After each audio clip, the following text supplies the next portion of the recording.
오 내 영혼아 여호와를 찬양하라.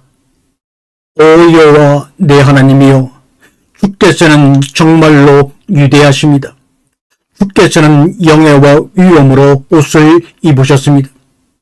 시편 104편 1절의 말씀입니다. 오 내 영혼아 여호와를 찬양하라. 오 여호와 내 하나님이여, 주께서는 정말로 위대하십니다.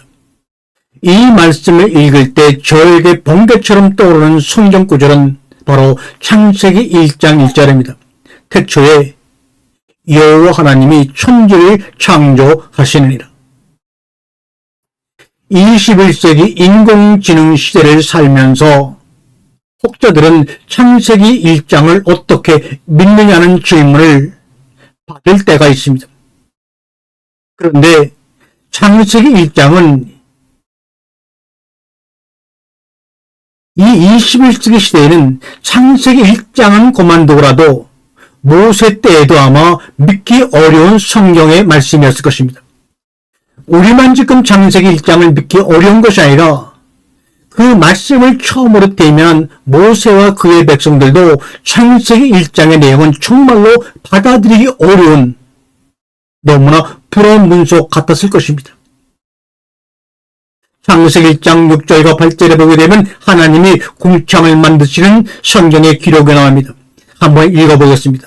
하나님이 이르시되 물 가운데 궁창이 있어 물과 물로 나뉘라 하시고, 하나님이 궁창을 만드사 궁창 아래의 물과 궁창 위의 물로 나누게 하시니 그대로 되니라. 하나님이 궁창을 하늘이라 부르시느니라. 궁창을 만드시는 과정이 나옵니다. 하나님이 만드셨다는 겁니다. 이렇게 궁창을 피조세계의 자연으로만 보는 시각은 당시 애굽 사람들에게는 신성 모독에 해당하는 것이라는 것 여러분 아시는지요? 왜요? 그 에집트 이 애굽 사람들에게는 궁창은 그들에게는 절대 신이었기 때문입니다. 여러분의 잘 아는 창세기 41장에 나오는 요셉의 장인이었던 보디빌라와 같은 온의 제사장들에게는 더욱더 그랬을 것입니다. 요셉의 장인이었던 보디빌라는 요온의 제사장이었죠. 요온의 제사장들이 가르친 오랜 종교의 전통에 따르면 궁창은 누트라는 이름의 여신이었습니다. 태고의 물의 신, 눈으로부터 진한 창조신 아톰의 손자이자 공교의 신 수와 수분의 여신 네프누트 남매 사이에서 태어난 것이 바로 궁창 누트라는 이름을 가진 여자 신입니다. 그러므로 하나님이 이르시되 물 가운데 궁창이 있어 물과 물로 나뉘게 하시고, 이 말을 들었을 때 아마 애굽 사람뿐만 아니라 이스라엘 백성도 귀를 막았을 것입니다. 아니, 궁창은 바로 에집트에서 섬겼던 그 위대한 여신이 아닌가? 그런데 내가 창조했다고 받아들일 수가 없는 겁니다. 그 외에 궁창은 누트라는 궁창은 그의 오라비인 땅의 신 게부와 부부연을 맺어 그 둘이 나온 신들로 말미암아 애굽의 신들이 형성이 된 것입니다. 따라서 궁창은 애굽인들에게는 세상 즉 많은 신의 어머니였습니다.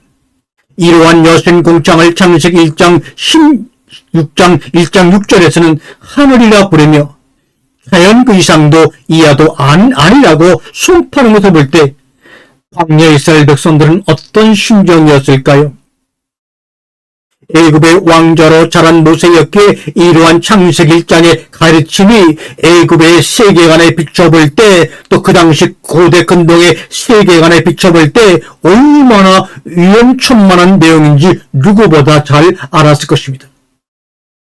그가 휘두른 주먹은 애굽인 하나를 죽게 만들었을 뿐이지만 이제 모세 그가 전할 하나님의 말씀은, 그 하나님의 말씀이 만약 잘못된 것이라면 그 가르침을 따르는 모든 이들이 애굽 신들의 저주를 받을 것이기 때문입니다. 이는 단지 이 땅에서의 저주로 그칠 것이 아닙니다. 사후 세계를 철저하게 믿었던 고대 애굽인들은 이성뿐만 아니라 사후에도 신의 보호가 필요했는데 다름 아닌 궁창이 그 보호의 신이었습니다. 태고의 물신으로부터 창조신이 지나여 세상이 생겨난 후에도 태고의 물의 기운은 언제든 세상을 신에 지나 이전 상태로 되돌릴 위협으로 존재했는데 애굽인들은 그 기운을 궁창 여신이 자신의 몸으로 막고 있다고 여겼습니다.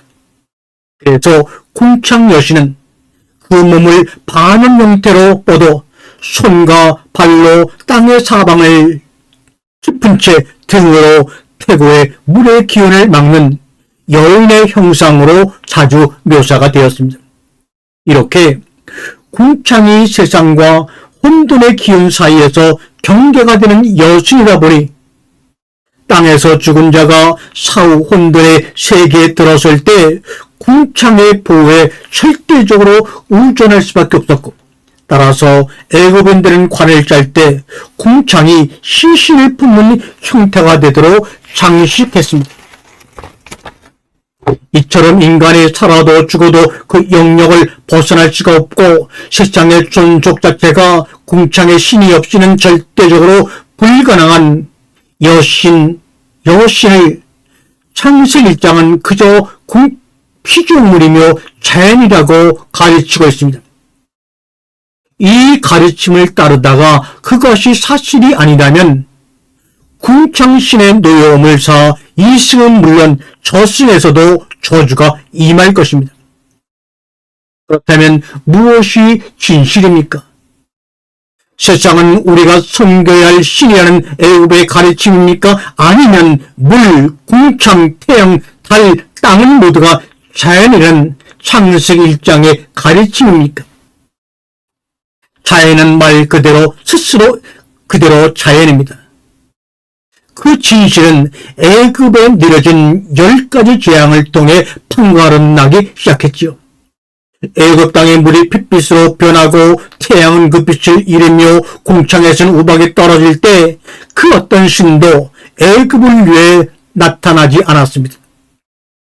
자연은, 태양은, 달은, 우박은 신이 아니었고 자연과 결부된 모든 애굽 신들의 이름은 이제 다 제거되어야 했습니다.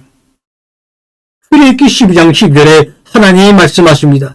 애굽의 모든 신을 내가 심판하리라. 나는 여호와라. 바로 그 창조주 하나님이 이스라엘을 종으로 부리던 애굽으로부터 해방시켜 자기 백성으로 삼으신 겁니다. 나는 너를 애굽 땅 종되었던 집에서 인도하여 낸 내 하나님 여호와니라고 출애굽기 20장 2절은 말씀하고 있죠. 창조주 하나님의 권능이 이스라엘을 애굽의 종살이에서 세상의 종살이에서 해방시킨 그때 자연도 애굽의 거짓 신들로부터 완전히 해방되었던 것입니다.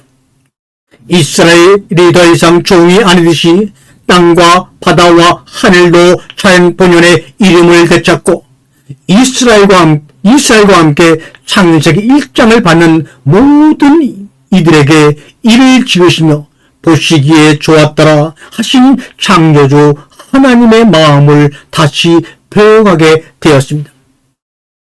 출애굽기 20장 3절에 너는 나 외에 다른 신들을 내게 도지지 말라고 말씀합니다. 이 말씀은 창조주 하나님 외에는 우리의 예배를 받으실 다른 신이 없음을 가르치는 동시에 하나님께서 지으신 자연을 자연 그대로 알라는 가르침을 담고 있습니다. 우리 함께 창세기 1장 1절을 함께 봉독하면서 말씀을 마칩니다. 태초에 하나님이 천지를 창조하시느니라. 아멘.